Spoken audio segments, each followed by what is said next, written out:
Welcome to Life, Lessons, and Laughter with your host, Glenn Ambrose.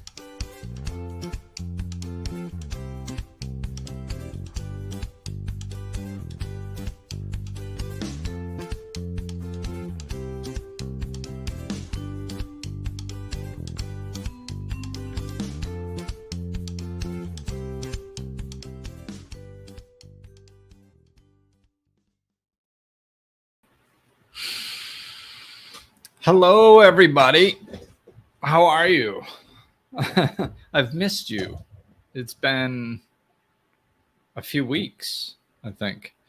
At least 2, maybe 3 that I didn't do an episode live. So it's been a while. How's everybody doing? Send me a comment. Concern.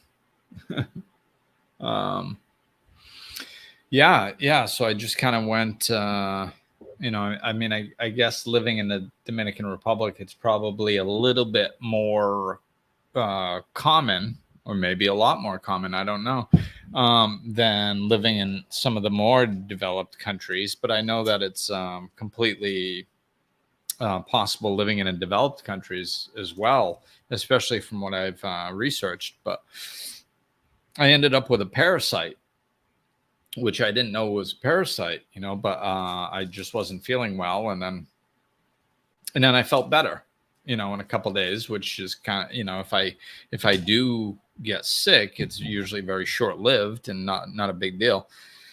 So, but then I get sick again, and I'd feel a little better, and then I get sick again, and I'm like, what the heck is going on? So, but I got some wonderful, treatment program from apothecary here in Cabarete called Herbalista, and so I could take this natural cure, and after about a week it started kicking in. So I've been feeling better for about 4 days now, so I'm psyched. So it's nice to be back with you guys. So yeah, hop on, say hello. I'm gonna start talking about our topic, which is, there's multiple ways of phrasing it, of course, but it's basically making adjustments for a happy life. And I've done this for years, and quite honestly, a lot of it was just kind of how my brain works, I guess. So it just kind of became a habit that I got into, and it was kind of subconscious.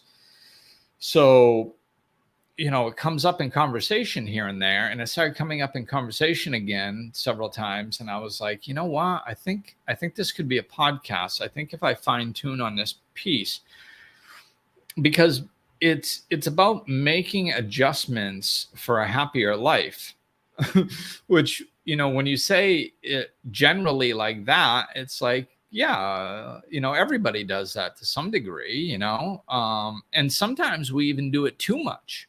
But there's 2 ways to look at this. So I'm going to explain the difference now. Like, one way is external and one way is internal. Okay.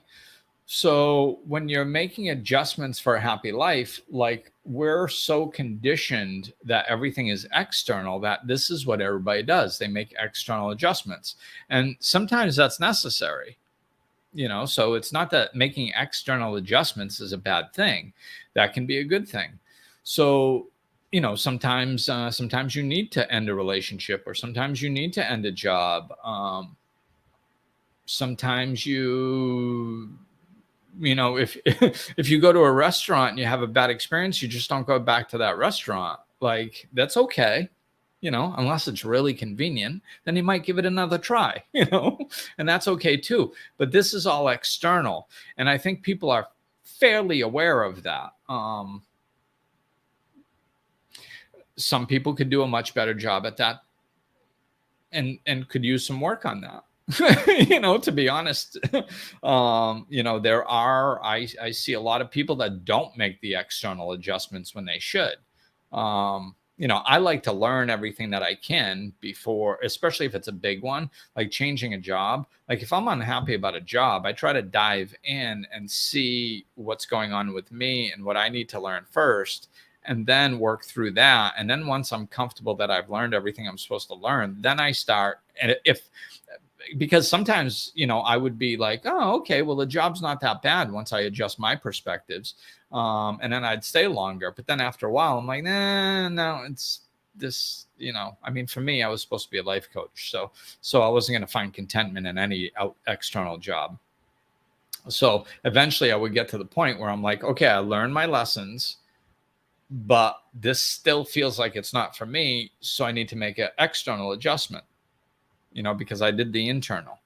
So I think we can be a little bit more thoughtful about the external adjustments we make, not make them so quickly, maybe make them better. Like, some people just don't do that. They'll go to the same restaurant over and over and complain all the time. It's like, well, don't go to that restaurant. Like, find other ways. If something bothers you, find other ways. But again, that's all external, and who knows, maybe I'll touch on that a little bit more. But the main subject of this that I wanted to talk about was the internal adjustments.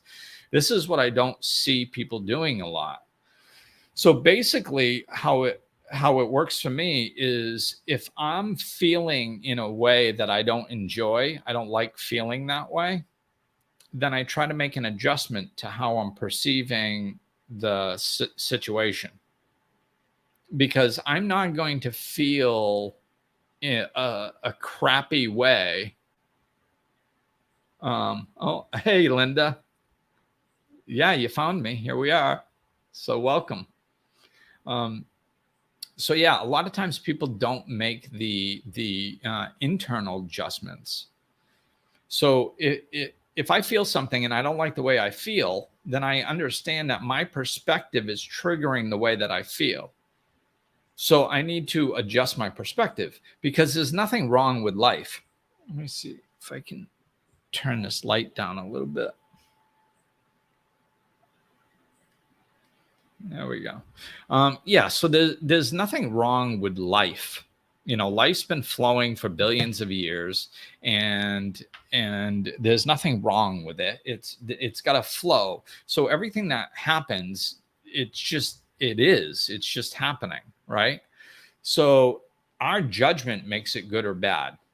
So a lot of people will look at COVID and they'll be like, oh, COVID's bad. Why? Because people died. Well, yeah, from that perspective, it's bad. We're all supposed to die, but like, we don't want people to die, So if something comes along, wipes out a bunch of people, most people are going to label that as bad, and understandably so, right? But for me, I could feel that COVID was it was something big that was happening, and everything's energy. And to me, nothing is good or bad. So it's either an opportunity or a problem. It just depends on how you look at it. And this is how, I think this is touched on in many success manuals, because they found that successful people have a different perspective than people who are not successful. So what happens is, most successful people, when something happens, they see it as an opportunity. They don't see it as a problem, and then most other people see it as a problem. So, so of course they experience it as a problem, but it determines on how your brain goes about things. So like, let's say there's a recession, right?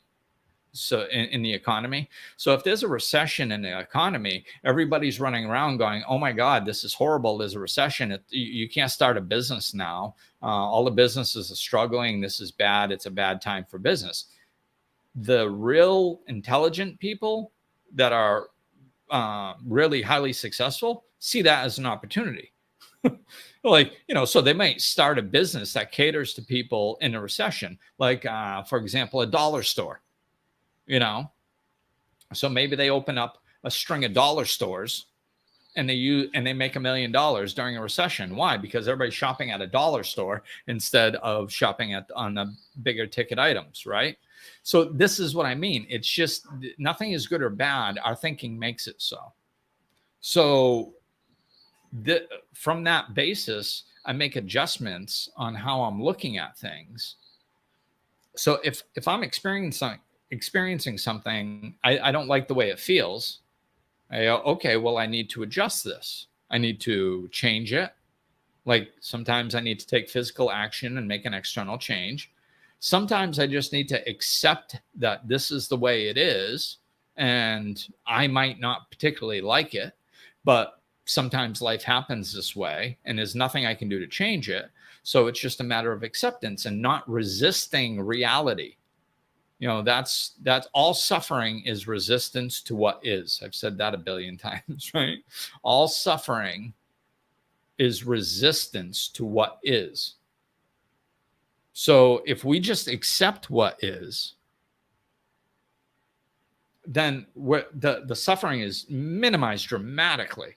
I mean, I'd say 90% of suffering is mind-made. It's the way we're looking at it. Of course, there's certain levels of suffering that are not. I mean, sometimes if you're in physical pain or maybe even emotional pain, you know, like if somebody passes away, my good friend Ed, this is his anniversary of when he passed 5 years ago. And, you know, like if I think about him, I can feel a level of sadness where, you know, like I miss him. And that's fine. It's okay. It's okay to feel sad if you miss somebody, you know, as long as you don't resist it and you think there's something wrong with it. Oh, he shouldn't have passed. It's not right. He's supposed to be here. That's resistance to the reality. He's not here anymore. So I can't resist that reality because it causes immense emotional suffering.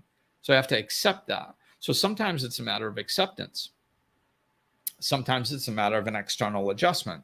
Sometimes it's a matter of tweaking my perspective or my mindset, you know. So if I'm struggling with something, I'm trying to think of an example. And you know, you guys can throw out some examples too if you'd like. Just try to keep them a little short so I can kind of read and address. Since I got to try to stay in a flow here. You know, that's how my information flows, is just me kind of staying in that flow. So when I stop too often, it gets a little choppy. So yeah, so like, you know, let's just take the this parasite I had. You know, that's an unpleasant experience. I didn't like it. So, you know, what happens is, you know, you're feeling like crap. I was exhausted, like my energy levels were horrible. There were days where I would literally stand up from the couch and walk 3 steps and have to hold a wall just to try to catch my breath and have enough energy to take a few more steps. Like, you know, I wasn't like that a lot, but there was some days when I was like that. So, you know, when you're drained physically and you don't feel good and your stomach's upset and all this stuff, like you can kind of get down. And I had some days where I kind of got down and my brain wanted to go, you know, this is horrible. Then I find out a parasite and I know that I'm going to be on treatment for 8 weeks and it's extensive. And my brain wants to go, oh my God, this is ridiculous.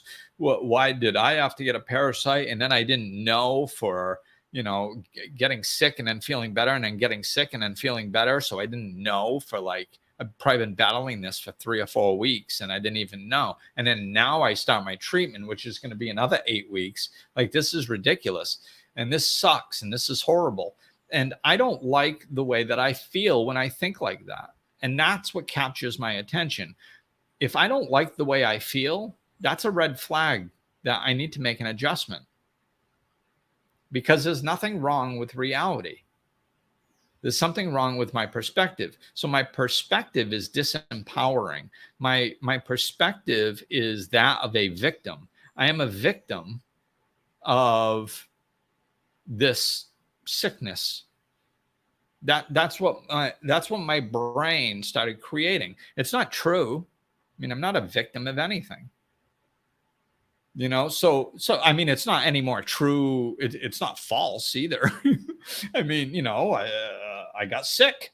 So I mean, some people could say, well, you are a victim of getting sick. Yeah, technically, I guess there's some truth to that. It's just not my truth. Why is it not my truth? Because I choose for it not to be my truth. I get to choose what my truth is. And I do this never by lying to myself. So now we're diving into the meat of this. Like, it's not about lying to yourself. It's not about, some people call it toxic positivity or, what's that Pollyanna mentality that people say that you just dismiss reality and just blow sunshine up your own ass all day. And that's what that is. It's not what I'm talking about. That's not what I do at all. And I'll prove it to you. Because, if you want to say that, like, I'm a victim of getting sick, and you say, no, that's the truth. It's not any more true than what I'm about to say. So what I'm about to say is that instead of looking at it like I'm a victim of getting sick and it sucks and it's horrible, I look at it and I go, okay, well, there's many things that I could get sick with. We never know what life's going to throw at us. It could, environmental stuff and toxic living for the first 35 years of my life. Like, there could be all kinds of things. And, I ended up with something that I was able to function the first 3 or 4 weeks that I had it. So much so that I even climbed Pico Duarte in the middle of it, because I happened to have a couple of days where I felt good right in the middle. And those happened to be the days that I was climbing the tallest peak in the Caribbean. Right now, how wonderful is that I wasn't sick during those 2 days? So, like, how lucky am I? Now, is that a lie? Is that toxic positivity? Am I blowing sunshine up my ass? Is that not true? No, it is true. I am lucky. I very well could have been sick during those 2 days, or halfway up. I could have been halfway through the first day, because I've gotten hit with days where I felt good in the morning, and then halfway through I was laid out on a couch for 2 days. That's happened. So it could have happened then, but it didn't. So this is a good thing. That's true. It's not a lie. I didn't make it up. It's not blowing sunshine up my ass. Right? So it's just choosing which truth you're going to look at. Do you want to be a victim of things? Because that makes you feel bad. Like, why choose something that makes you feel bad? It's because, we do it because we don't know we have a choice. So I'm here to tell you, you do have a choice. You get to choose your perspective, but it's very important that you have to select things that are true. You can't blow sunshine up your ass. That doesn't work. You can't be like, oh, well, I'm so glad that I got sick because I wanted to lay on the couch and feel crappy for 5 days. And so it's just a good thing. That's a good thing. That's just good. No, it's not. That's a lie. It makes no logical sense. It has no substance to it. It doesn't hold water. It's not true. So my unconscious isn't going to believe that. I can't adopt that as my truth because it's not true. Right? So we have to adopt something that is true. When we reframe things, and I did another podcast on reframing. It's basically the same thing. It's just coming at it from a different perspective. So when we experience something that makes us feel bad, we have to slow down and go, okay, wait a minute. Like, the way I'm looking at this is disempowering. It's not uplifting. I need to find a different way of looking at this that's just as true, that makes me feel good, that makes me feel blessed, that makes me feel lucky. But it has to be true. So it's, I'm thankful that I was able to pay for my medicine online, so and have one of my friends pick it up for me from an apothecary down in, I just mentioned that, down in Cabarete, and bring it up to me. And I'm grateful that there was an all natural way of treating this, and I didn't have to put in a bunch of pills and man-made freaking things that I don't know what's in. I mean, I would have taken that stuff if I needed to, but I found an all natural cure. So, hey, thumbs up. And I'm feeling a lot better. And yeah, I got to take this treatment for another 6 or 7 weeks or something. Well, it could be worse. At least I can still be here working. I can take this treatment at my house. I figured out a routine, so it's not that invasive into my day, even though it's 4 times a day that I got to take something, So it's cool. So it's shifting my perspective. Now all of a sudden I feel like, okay, cool. This is, now does that make me be like, oh, thank God I got sick? No, that's not my goal. My goal is to not be a victim. My goal is to not feel crappy. My goal is to find a place of acceptance, peace, contentment. So let's see. Linda, I'm going to dinner with family and feel like they judge me for going through a dark time. I'm telling myself I'm going to have fun. That is, you got to tweak that. Because it's, oh, I'm going to have fun. That's more like denial. Like you don't know if you're going to have fun. Maybe you won't. And that's not what's bothering you. The problem isn't that you're worried you're not going to have fun. I'm going to dinner with my family and I feel like they judge me for going through a dark time. Okay, judge me for going through a dark time. That's what needs to be tweaked.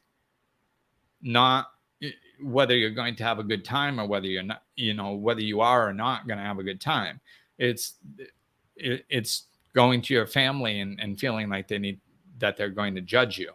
Okay, so what if they do? Let them. Feel like they're going, let's be honest here. I mean, people judge us all the time. Maybe they are going to judge you. Okay.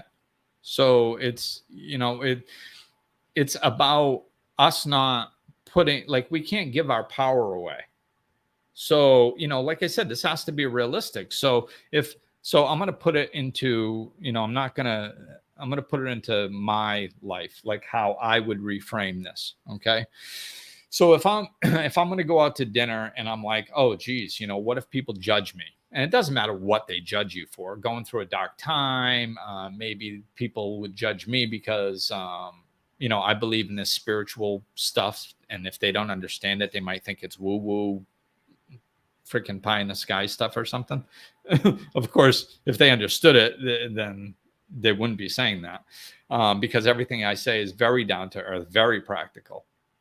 But let's just say, so I can give an example that I'm going to be judged for, being woo-woo out there or something. And like, I can't, maybe they are. Anything other than me going, maybe they are, would basically be lying to myself, because literally maybe they are, and it's outside of my control. What I need to do is not be a victim of what they're doing. Okay. It always comes back to victim. If you feel like crap inside, you feel like a victim. You're a victim of whatever's happening. You're a victim of getting sick. You're a victim of other people judging you. You're a victim of whatever is upsetting you. The reason you're upset is usually a version, possibly always, a version of being a victim. So if I don't want to be a victim of people judging me, well, then I need to find a healthier way to look at that. So what I would do in my perspective is just go like, all right, so somebody's going to judge me. I can't control what they do. What I have to do is take care of myself. So I have to look at this and I have to go, okay, what if they do think this? Does that have to affect me? Do I have to let that affect me? No, I don't. Like it's like if somebody walks up to me and says, "Hey, Glenn, you're a jerk." Like, am I supposed to be like, am I supposed? Oh no, what? Why'd you say that? Nah. Like, I'm not going to get all upset if somebody walks up and says, "Glenn, you're a jerk," because I don't believe it. That's why I'm not going to get upset. You see, we give our power away. I'm going to do a podcast on that too, but like what happens is we give people the power to disrupt our internal state, and then we blame it on them. But we're the ones that are actually doing it. Because, you know, if a excuse me, thirsty tonight. So, you know, if a 4-year-old comes up and says, "I'm going to kick your ass," do you get all upset? No. Why? Because you don't believe that the 4-year-old can kick your ass. That's why. Now, if an adult comes up and says, "Hey, I'm going to kick your ass," whoa. Why? Because there's a chance that you might get hurt, right? So it's the same thing with emotional blows. If somebody takes an emotional blow at you, like if they have the ability to hurt you, then you get defensive and protective and scared, or you try to defend. But if they can't hurt you, what does it matter? One of the most freeing things you can do is give other people the right to have their own opinions of you.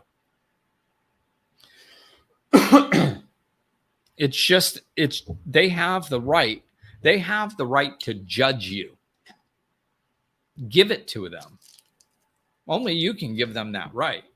And you should be like, yeah, if you want to judge me, you can judge me. You have the right to judge me. You have the right to think I'm a jerk for going through a difficult time. You have that right. And they do. They do have the right to think that. They're their own person. You can't go into their life and tell them how to think. Would you like them coming into your house? And, you know, this is how I learned this lesson so deeply. It's, you know, after 10 years of living spiritually, trying to take the high road, trying to be a good father, trying to be a good person, trying to rise above the constant attacks and the family court and all this crap, I couldn't understand why it would still bother me when my ex would attack me every once in a while. You know, most of the time I handled it pretty well, but every once in a while it would get me. And one day I'm sitting there after 10 years going, my God, why does this get me? And I realized that I was still holding out hope that she was going to see me for a good person. And I was like, oh my God. So I didn't even know I was holding out that hope. I was holding out hope that she was going to change her opinion of me. I thought her opinion of me mattered. And it was killing me. Well, it wasn't killing me. It was bothering me and upsetting me. So what I did is, you know, I play the hypothetical game. So I flip it. And, you know, I flip things all the time to see the other perspective. And that gives me clarity on my perspective. So I was like, okay, so I want her to think I'm a good person. Is that fair? Should I be able to go into her life and be like, you should think I'm a good person? I'm like, well, what's the opposite of that? The opposite would be for her to come into my house and say, Glenn, all this spirituality, loving outlook that you have is a bunch of BS, and you shouldn't be thinking like that anymore. You need to stop thinking this way about all this love and stuff. And you need to start thinking the way that I think. And I'm going to explain to you exactly what that is. And I want you to start thinking the way that I think. Like, would that be fair? I'm like, no, that wouldn't be fair. Why should she walk into my house and tell me how I'm supposed to think and how I'm supposed to look at things? That's not fair. It's like, oh, okay, then why do you think you should be able to do that to her? Why do I think that I should be able to go into her house and say, hey, you need to see me as a good person because I've done a lot of good things. And I want you to recognize me for that. And you need to start treating me with respect because I'm a respectful person and you need to do that. Why do I have the right, because I'm based in love, that gives me the right to dictate how other people think and experience their reality?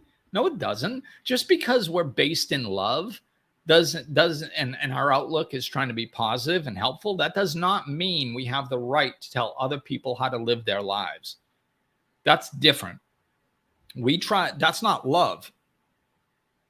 Love, that's control. That's manipulation.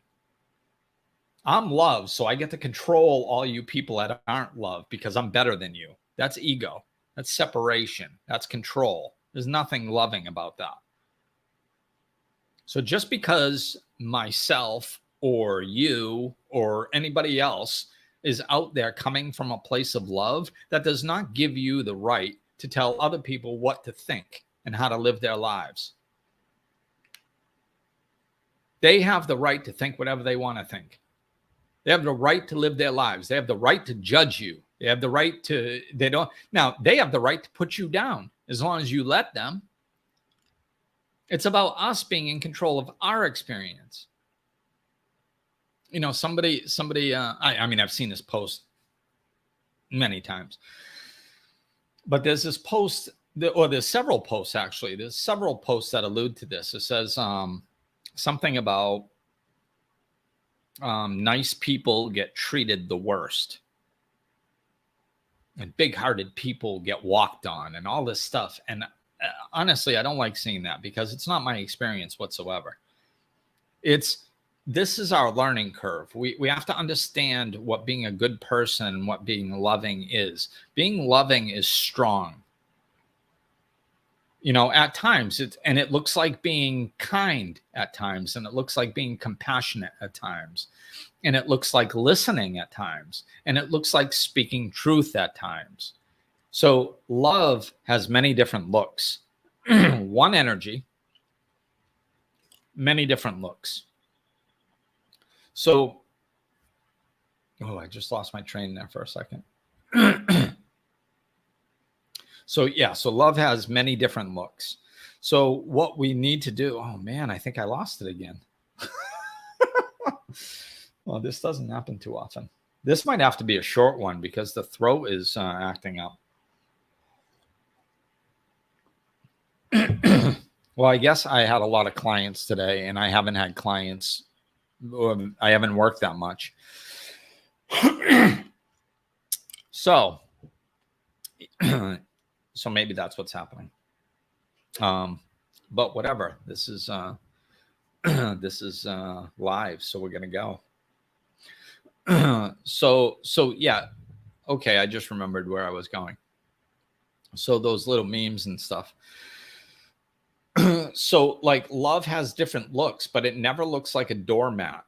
Like if you are getting walked on and treated like crap, you are not acting out of love, because love does not get stomped on. It doesn't.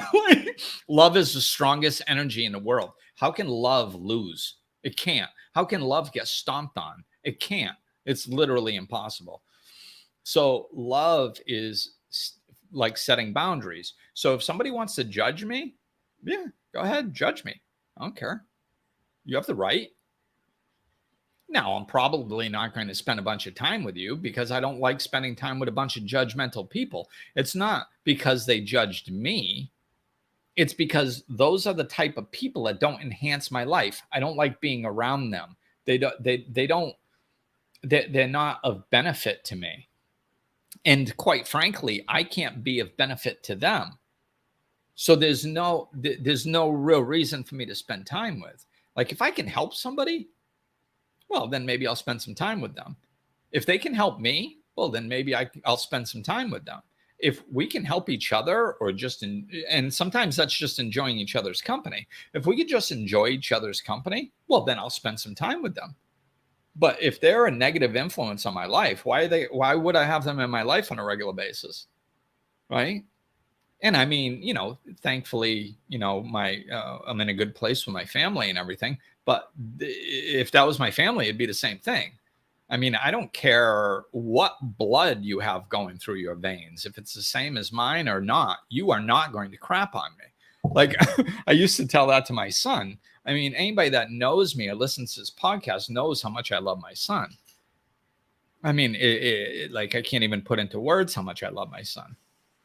But even when he was little, like if he started disrespecting me, I told him on a few different occasions because kids test you. And I loved him so much that he's the most difficult one to set boundaries with for me. The more you love somebody, the harder it is to set boundaries because you just want to be nice and you want to get along with them so bad. So it's hard to set boundaries, but that doesn't mean you don't have to do it. It just means it's more difficult. Right. So it was harder for me to set boundaries with him. I can set them with anybody. Him, it's the hardest. So when he was younger, growing up, sometimes I wouldn't set boundaries and he would start disrespecting me. And I looked at him a few times and I'm like, dude, do you think that I would allow a stranger on the street to talk to me the way that you just talked to me? Do you think that would happen for 1 second? Be like, no. I'm like, yeah. And guess what? I'm not putting up with it from you either. It's not happening. You're not disrespecting me because I love myself too much. And I refuse to allow you or anybody else on this planet to disrespect me and to talk to me like that. It's not happening. Period. Not happening. And all of a sudden, like that's love, man. That's freaking strong. That's not egoic. That's I love me. You are not walking on me, period. Nobody walks on me. That's love. That's not ego. Because it's about me. See, when it's about me, I love me. You're not doing this to me because I won't allow it. That's all about me. Ego is when you're projecting onto other people, creating separation. So when you go, you shouldn't talk to me like that. Like it maybe this is actually good. I didn't know it was going to go here, but like if you pay attention to the energy, they're completely different. The words might be somewhat similar, but the energy is completely different. So like if I would have gone to Mateo and gone, Mateo, you can't talk to me like that. You're a bad kid because you're disrespecting your father and you're not supposed to disrespect your father. That's not right. And you're going to get punished because you disrespected your father and that's wrong. That's all about him. And it's all ego. That's my ego trying to protect my ego. And it's completely different energy. It's weak. Like if you guys can read energy, pay attention to the energy for a moment. You're not supposed to talk to me like that. My God. Oh, see, I don't usually talk like this and I don't even like the way it feels. Ugh. I can feel the energy in my chest and it feels so weak and powerless. And you can't do this to me.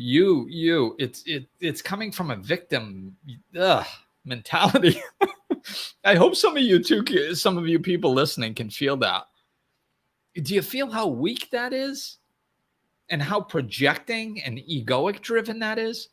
As opposed to, I won't allow you to talk to me like that. I don't allow anybody to disrespect me. That's strong, completely different energy.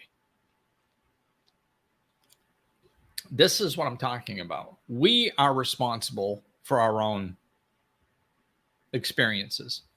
We got to stop handing it away to other people and then wondering why we're unhappy. we give our power away to everybody else, and then they don't do what we think that they should, and then we're unhappy, and we go, I'm unhappy.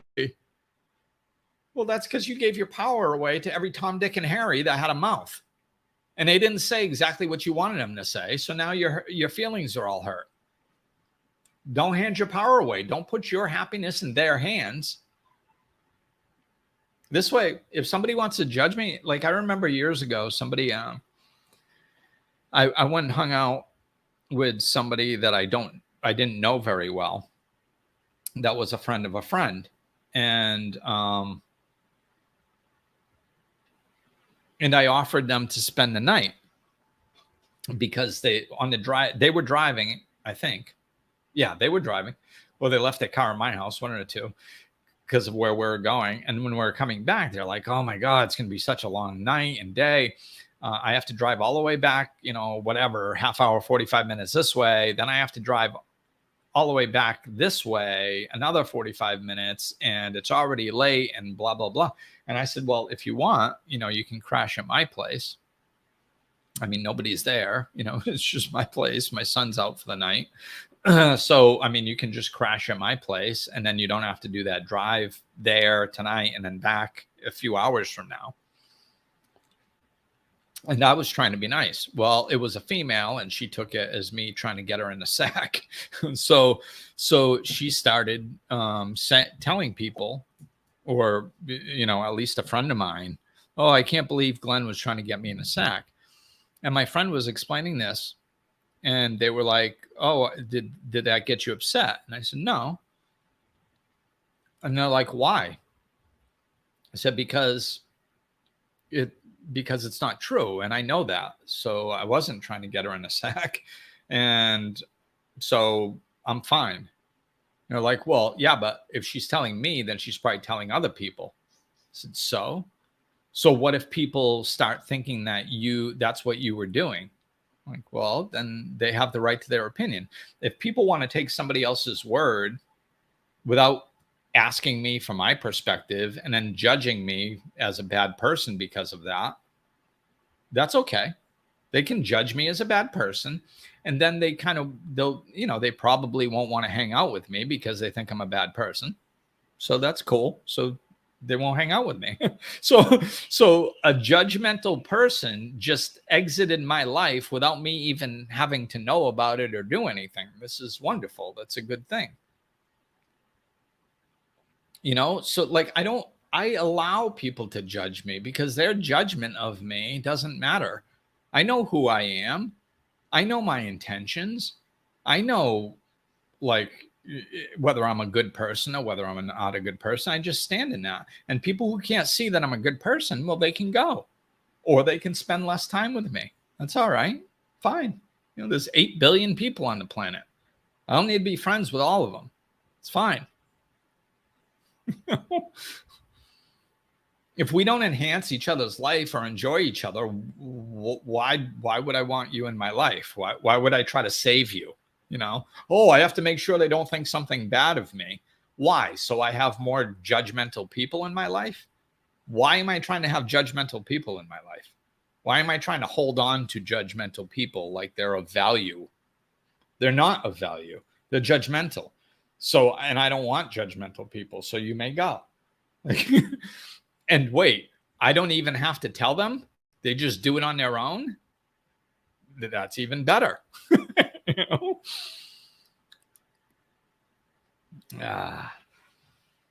That's it, Cindy. Love never fails. So let's see. I'll try to wrap it up here.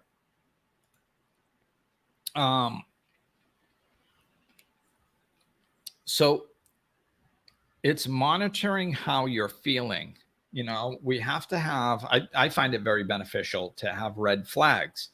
When I feel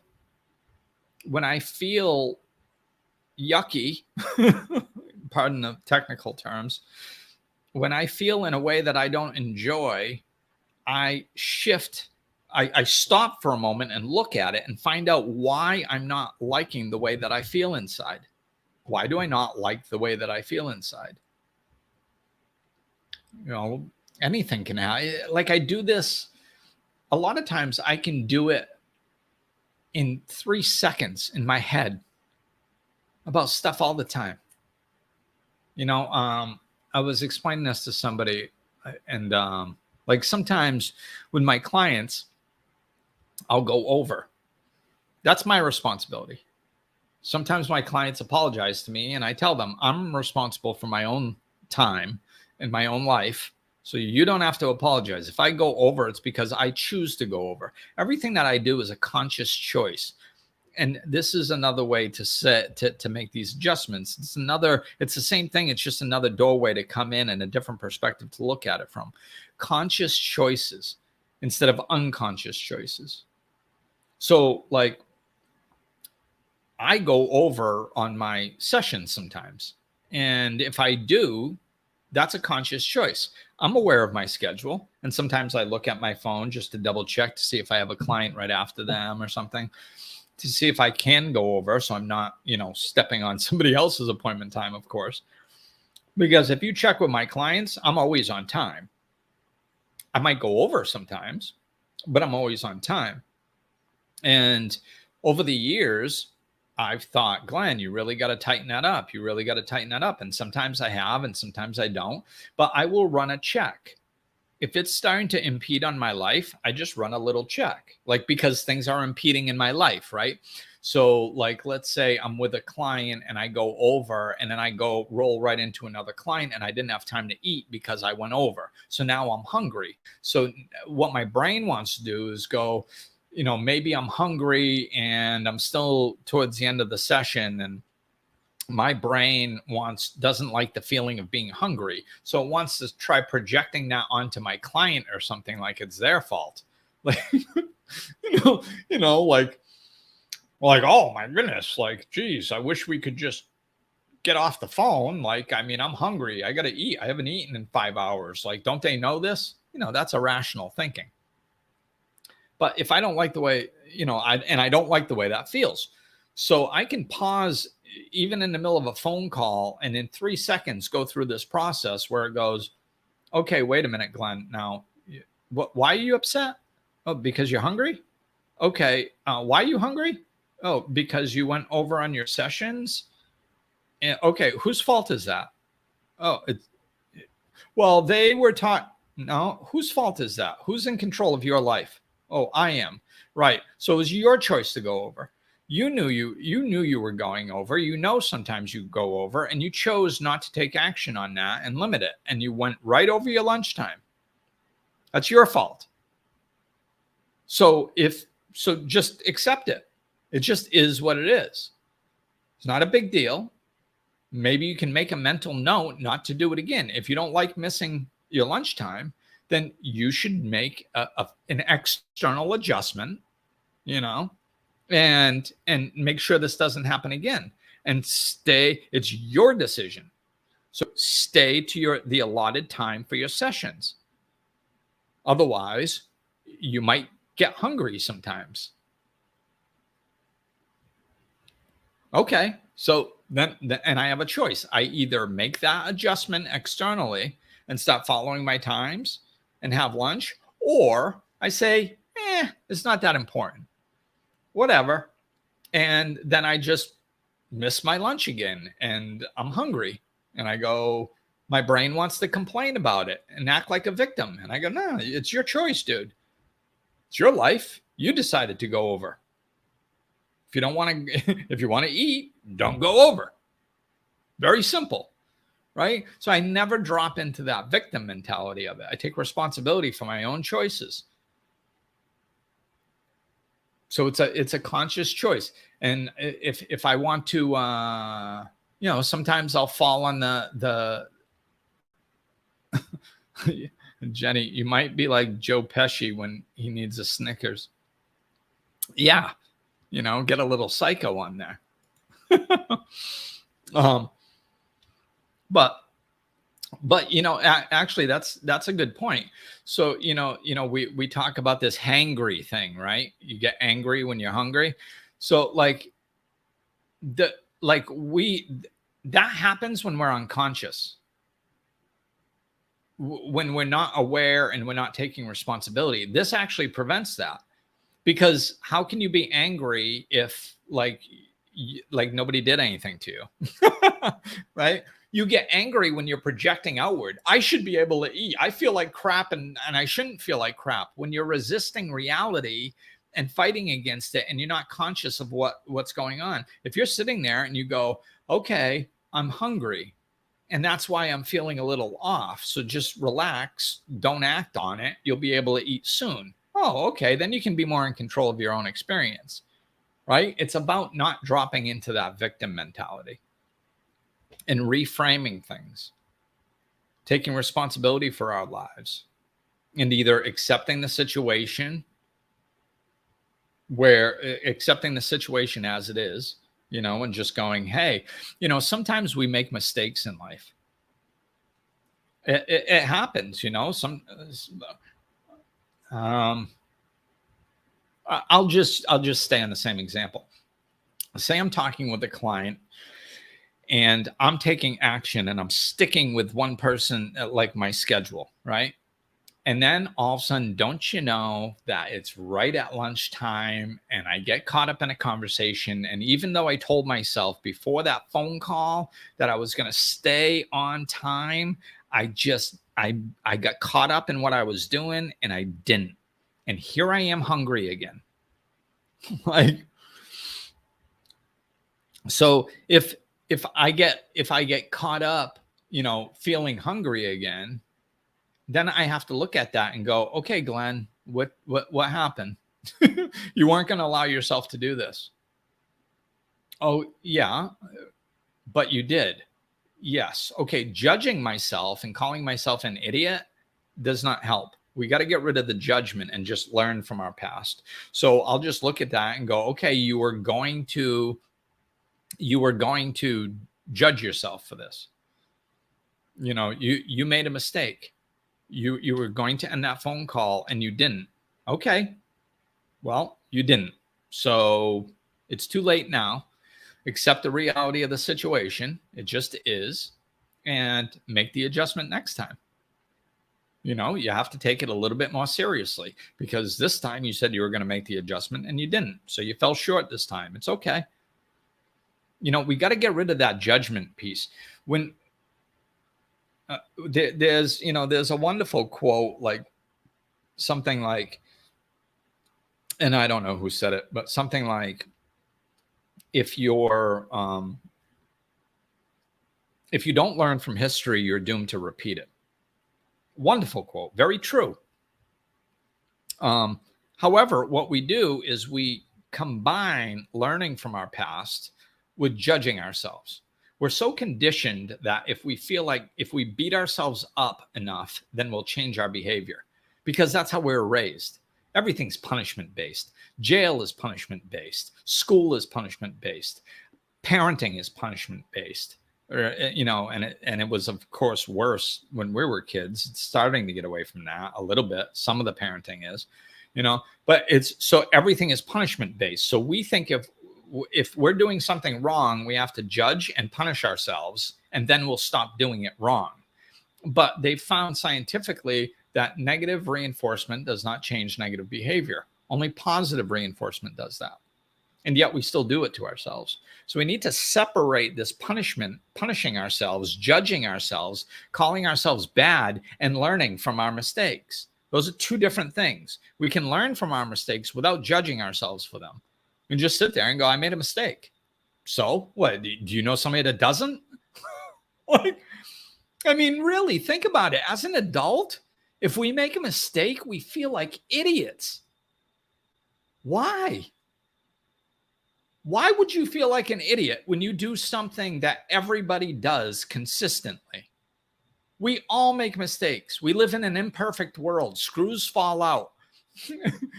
Thank you, Breakfast Club, for that quote.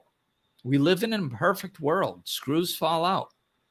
We live in an imperfect world. We make mistakes. It happens. Who gives a crap? Relax. So we all make mistakes. So stop judging ourselves for it.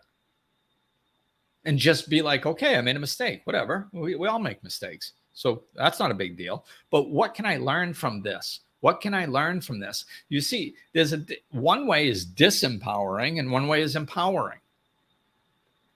I'm such an idiot.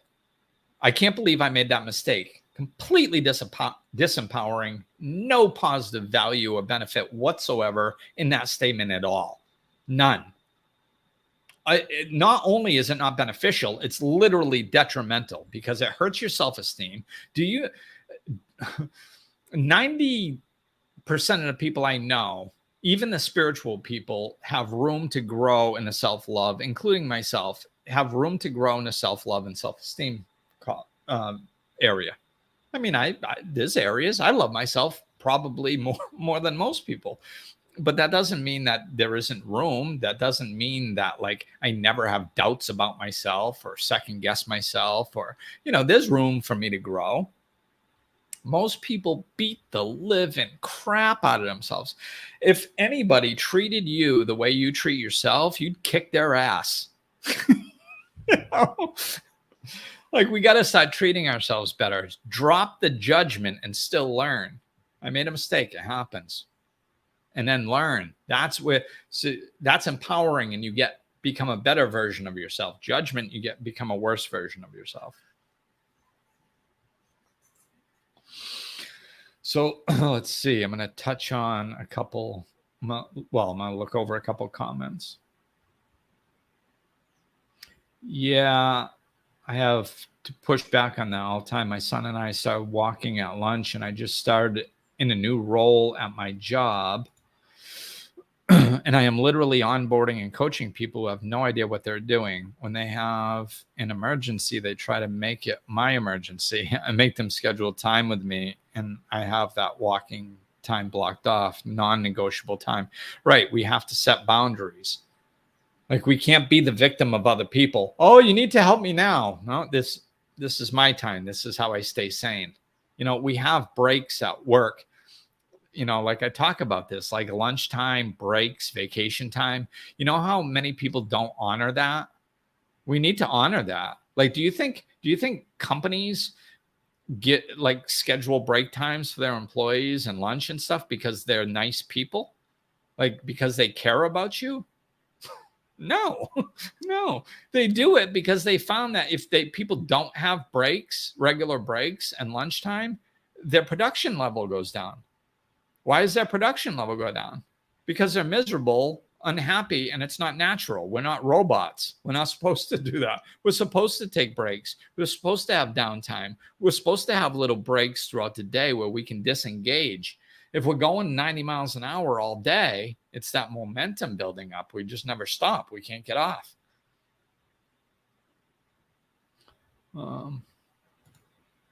And then Linda, this is, I guess, what I was talking about earlier. It's me feeling like they judge me. Yeah, that's exactly what it is. It's you feeling like they judge you. And you have to become aware of it. It's always you.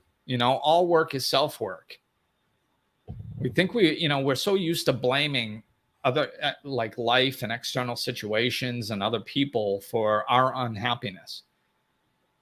And we think we unconsciously, we think that's right. And we think we want to. This is why everybody commiserates. It's like a disease, man. It's like, sometimes when I say something that's empowering to people, they get offended because I don't commiserate with their misery. So like if somebody says, something bad happened in the world and I'm upset over it. And I go, okay, well, you can, it's okay to be upset about something, but don't act out of that anger energy. You have to, work through that anger and then act out of love. And people like, you're diminishing my feelings. No, I'm not. People defend their right to be miserable with every freaking thing that they have. No, I'm denying my feelings. why are you denying your feelings? I said, because they skip right over the part that they just want me to kiss their ass because everybody else kisses their ass in life. And I don't freaking kiss ass. Like, so, this is, people get upset with me because I don't freaking hold their hands and commiserate with people, and people like acting, they're talking like a victim, and they're talking in ways that are going to hurt their life or hurt other people's lives. And I call them on it. And then they go, well, you're not honoring my feelings. It's like, well, why would you say that? I literally said, if something upsets you, that's okay. It's natural. You need to work through that. So I honored it right there with that statement. I honored your feelings. I just didn't stay there. I didn't say, yes, you have the right to be upset, and you should stay upset forever, and you should be angry at the whole world, and you should feel like a victim, and it's not fair what happened, and you should feel miserable forever. And if you don't do that with people, they get upset. That's what people expect. Everybody expects everybody to hold their hand when they're acting like a victim and go, yes, you're a victim, you poor thing. It's not fair what you went through. I will never do that. I'm not doing that because it's disempowering, and it's feeding the victim mentality, going, yes, you have no control over your life. It's true. You're a victim. And you have no hope for happiness, because whenever anything happens outside of yourself that you don't like, you should feel horrible forever about it. Why is that loving? Why is that mistaken for loving? That's ridiculous. It's not loving. It's unloving. It's disempowering, and it's unloving, and I won't do it. So if that's what I refuse, I hate anything that disempowers people. It just repels me. So I'm not going to do it, So I'm solution based. So if you want to sit in your misery, then sit in your misery, and please don't listen to my stuff, because I'm not going to be really pleasant to listen to. I'm solution based. I'm empowerment based. If you want to take control over your life and have control over your own happiness, peace, and love, then I'm your guy. If you want to feel like a victim and want somebody to stroke you, then I'm not your guy.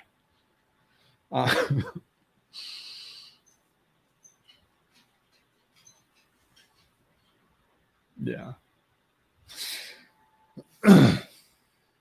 Yes, establish boundaries right away. So it's all about empowerment. Understanding that imagine, and I'll end with this. Imagine going through your life, and every time you don't like the way you're feeling inside, you shift the way you look at things. You're never a victim of anything. You have complete control over how you feel inside. And what happens is your perspective shifts. So, like, if you're upset all the time, that's because you're looking at things from a victim mentality all the time. Well, Faith just sees somebody outside. Faith, come here. So it's, if you don't like the way you feel and life upsets you, it's because of your perspective. And there isn't one perspective. Everybody out there, you can see it on the Facebook arguments and the political arguments. Everybody thinks their way is right and the other way is wrong. False. There's many different ways to look at different things. There's many different ways to look at different things. You know what? The Democrats aren't right. And you know what? The Republicans aren't right. Nobody's right. Nobody's right. They're not even looking to try to be right. They're not trying to solve any problems. They're just looking to gain power. That's all they're doing. And that's what they do. They just fight with power. And then one side gets it, and then the other side gets it. And then the one side gets it, and then the other side gets it. And everybody else hops in the argument, and they start arguing about stuff like it's actually important. And it's not, because none of it is solving anything. Nothing's solved. What have we solved in the last 40 years? Nothing. We have the same problems we did 40 years ago. We have the complete ability to abolish poverty off the freaking face of the planet. We can feed everybody on the planet. Are we? No. Why? Because we're too busy arguing about stuff. Who's right and who's wrong? It's ridiculous. There is no right. There is no wrong. And if you think you're in sole possession of it, don't listen to my stuff, because it ain't true. It's perspective. Nothing is good or bad. It's how we look at it. It just is. We got to stop thinking we're in sole possession of the truth. Nobody knows the truth.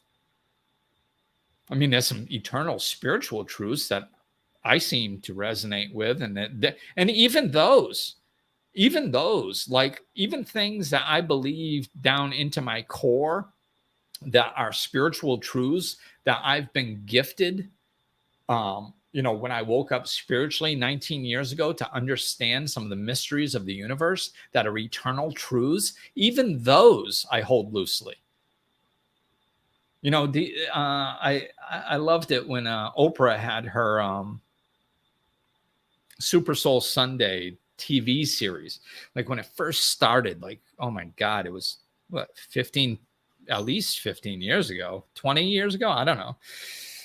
And they were like 4 hours long, and she used to show a movie, and she had all these big name spiritual teachers, and she used to ask them questions. I believe it was at the end. And one of the questions she often asked was, what do you know for sure? And Oprah loves, I love Oprah, but like I used to do her and Deepak's meditations all the time. And half her meditation, she'd be like, the one thing I know for sure. And I always used to think, you don't know shit. How do you know? Because you're freaking Oprah. You're just a person. You don't know anything for sure. Just like the rest of us. But what I liked was she would ask people that, and they'd be like, love is everything, or God is wonderful, or, they would give the typical statements, and that's cool. It's their personal truth. And I'm not saying that their personal truth was wrong, because it could be true to them. Right. And that's how I feel. The truths that I hang my hat on are true for me. And I also understand that they could change at any time through my perspectives. I might learn more and be like, oh my God, I always thought that was true, but actually it's not. It's actually this way, so I hold space for that possibility. But what Deepak Chopra said is, she said, what do you know for sure? And Deepak said nothing. and Oprah's reaction was just like, huh? Like, what? You're one of the biggest spiritual teachers on the planet, and you don't know anything for sure? And he said, no. He's like, I don't know anything. My perspectives change over the years. So what I thought was true 10 years ago is different now, and it'll probably be different 10 years from now. So technically, I don't know anything to be true for sure. This is, it doesn't mean we can't live from it.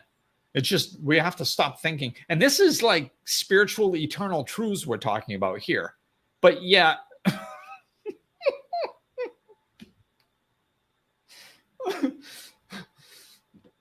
So look at this for an example. That just cracked me up. I just saw this example. Deepak Chopra, one of the most influential, in-depth spiritual teachers of his generation, knows nothing for sure. And his whole life is based around studying the eternal principles, which never change. And he still doesn't feel that he knows anything for sure. But all these people in the United States think they know the truth about our government.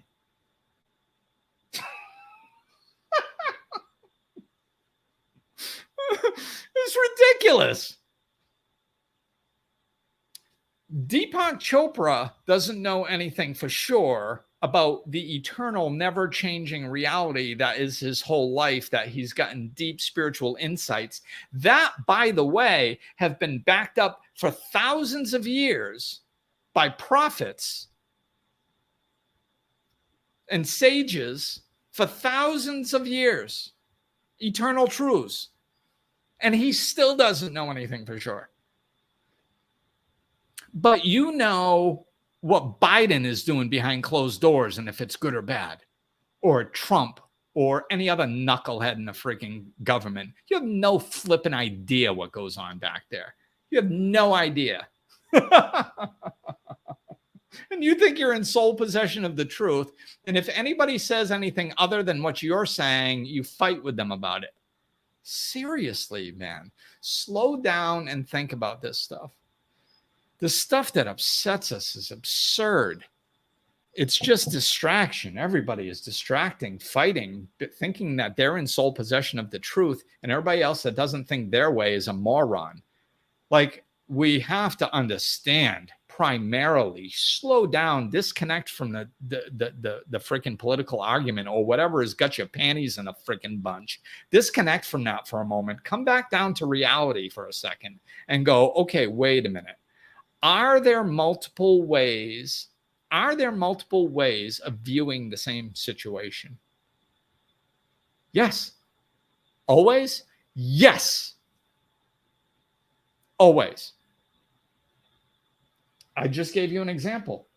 When I was sick, now I could view it as, this sucks that I'm sick and I'm a victim and this is horrible. Or I could look at it and go, wow, it could have been worse. Thank goodness that I actually have a treatment that I can take at home and I can feel better. And I didn't end up in the hospital for 6 months and screw up my business or blah, blah, blah, blah, blah, blah, blah, blah. I can look at it and not one isn't true and the other one is false.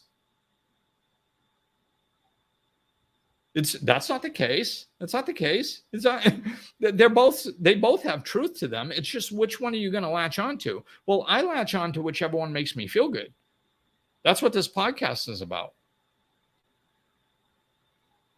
There are multiple perspectives on everything. Everything. We are individuals. This is the whole point of society.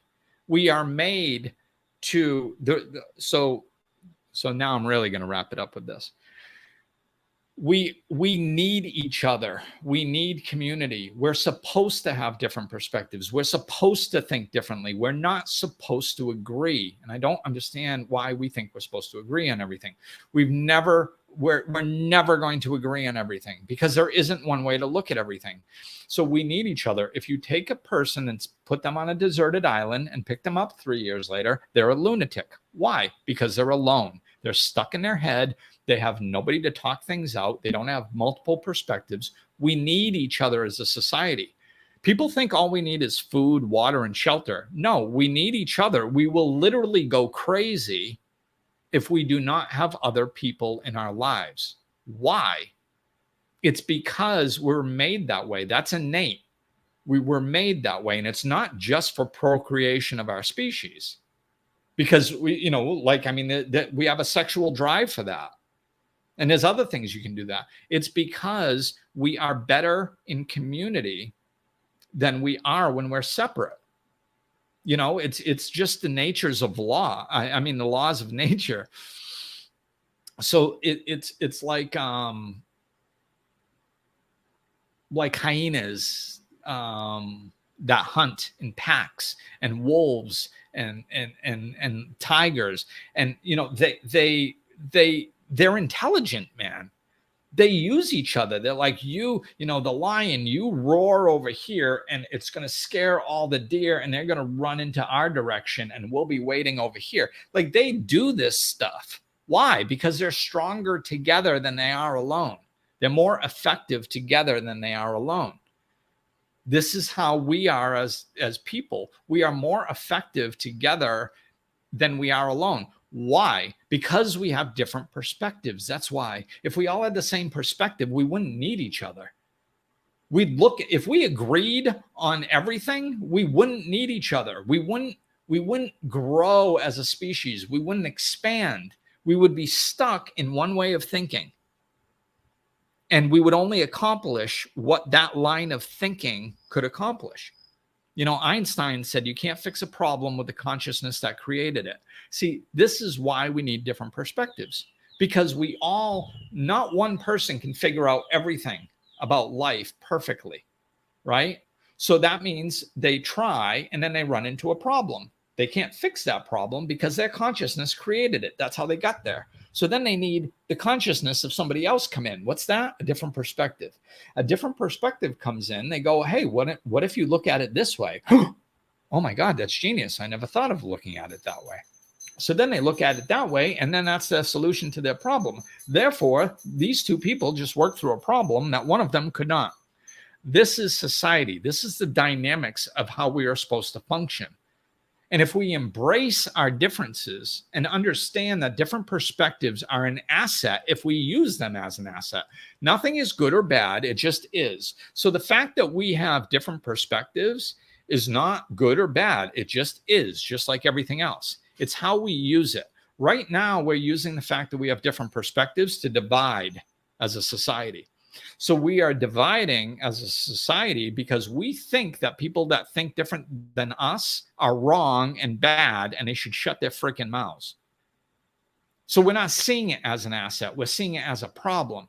If we shift that perspective and go, no, multiple perspectives are an enhancement to our society, to our community, and we can accomplish more by expanding our mindsets and looking at things from all possible angles and considering all possible angles to find the best solution and working towards that together as a group. If we do that, we're a successful community.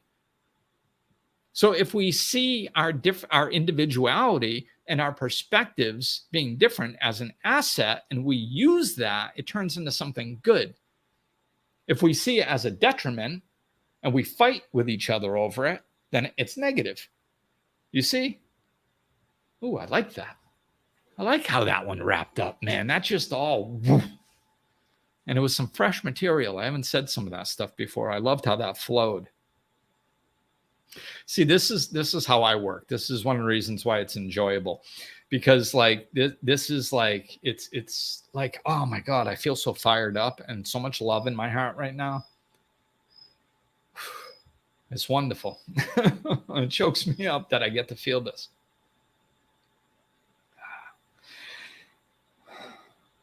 This is love coming through. This is my version of truth coming through to help us as a society. You know, it's so we have to stop fighting one another and thinking that different perspectives is a problem, and start understanding they're an asset. And you can, you know, macrocosm, you can shrink it. It's a truth, so it should work in all situations all the time, in my opinion. So, you know, I just explained it in a macrocosm. This is the same thing in a microcosm. It's the same thing in relationships. You want to know why a lot of people get divorced is because, you know, when they get married, you know, sometime, whatever, a lot of times when people get married, they're still new in the relationship and they haven't looked at the right things, but whatever. They're looking at their relationship and the other person through rose-colored glasses. And then over time, they start like going, wait a minute, they don't think like I think. They don't think like I think. And they start butting heads, right? So then all of a sudden, what, like, you know, when you're first dating in that honeymoon period, like, hey, what do you want to eat? I want Italian. Oh, we always have Italian. You want to try Indian? Oh my God, Indian. That sounds wonderful. I never think of Indian. Oh, you're so sweet. I love you so much. Thank you for thinking of Indian. Let's go have Indian. And you go eat Indian and it's delicious. And you're like, oh my God, this is the best food ever. Thank you so much. I love you so much. And you go home and you make love. And it's this beautiful, wonderful night, right? And then 7 years later, you go, hey, what do you want? I want Italian.